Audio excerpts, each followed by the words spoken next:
Chapter 7. The Battle of Waterloo. There was great excitement in Brussels after the British army had marched out to meet Napoleon's troops. Joss, meanwhile, was surprised to receive a visit from Becky Sharp that morning. He'd not been invited to any of the grand social events in which she had played such a brilliant part, and he was offended at her neglect. Becky, who was not sure of a British victory, decided to become friends with her old admirer again. "I'm sure you're getting ready to join the army," she told him. "Soon there'll be nobody left in Brussels to protect us poor women."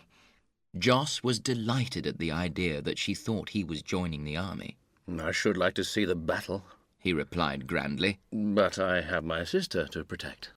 "What a good brother you are," Becky exclaimed. She put her handkerchief to her eyes. "Your heart is true to your sister," she went on. "but I remember a time when it was false to me." Joss blushed furiously. He did not know what to say to her. "I've avoided you here in Brussels," Becky went on. "What else could I do? Do you think my husband could bear to speak to you? You're the only man he's ever been jealous of, you know." Poor Joss was delighted at this speech. He forgot his doubts and suspicions of Becky. Becky observed him closely. "At least he'll give me a place in his carriage if the army is defeated," she thought. Becky then went into Amelia's room to greet her. She found her ill because she was worried about George. Amelia regarded her as an enemy now, and the interview was a painful one for the two women. "You tried to do me wrong," Amelia complained. "You tried to take my husband from me, Rebecca. But he came back to me, you see. He came back to me." She burst into tears. Becky left Amelia's room. For once she was silent. Her friend's tears had moved her. She happened to encounter Mrs. Peggy O'Dowd in the street outside, and she told her that Amelia was very upset. The good lady hurried to the house. Brussels was full of rumours about the great battle. Joss grew increasingly nervous. He was not a brave man, and what he heard from his servants frightened him. He began to think about leaving the city. He told Amelia that he thought it was best to prepare to leave, but she refused to listen to him. That night, Joss's fears increased to panic. Some Belgian soldiers had retreated into the city, and one of these took refuge with the maid in Joss's house. The young soldier was tired and hungry, and he told terrible stories about the defeat of the British army. "The Duke of Wellington is a prisoner," he said, "and the whole army is in flight. Napoleon has won."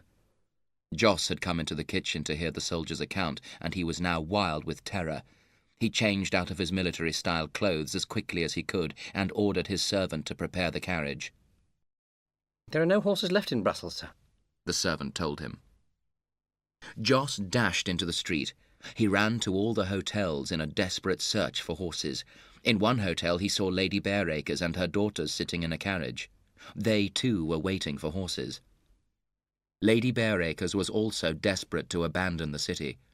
This proud lady, who had refused to acknowledge Becky when they passed on the stairs, now came to ask her to sell Captain Crawley's horses.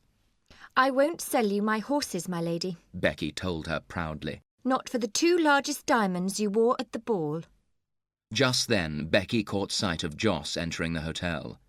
The frightened expression on his face told her everything. "He will buy my horses," she decided. Joss and Becky were soon in earnest conversation together. The price she asked for the horses was a huge one, but Joss was so terrified that he agreed to pay. Joss now told his servant to prepare the horses. He had decided to ride out of the city as soon as he could. He went back once more to Amelia to persuade her to come with him. "Emmy, I'm leaving today," he told her. "and you must come with me. There's no time to lose." "You're a coward, Mr. Sedley," Peggy O'Dowd told him quietly. "Never mind her," cried Joss. "Are you coming with me or not, Emmy?"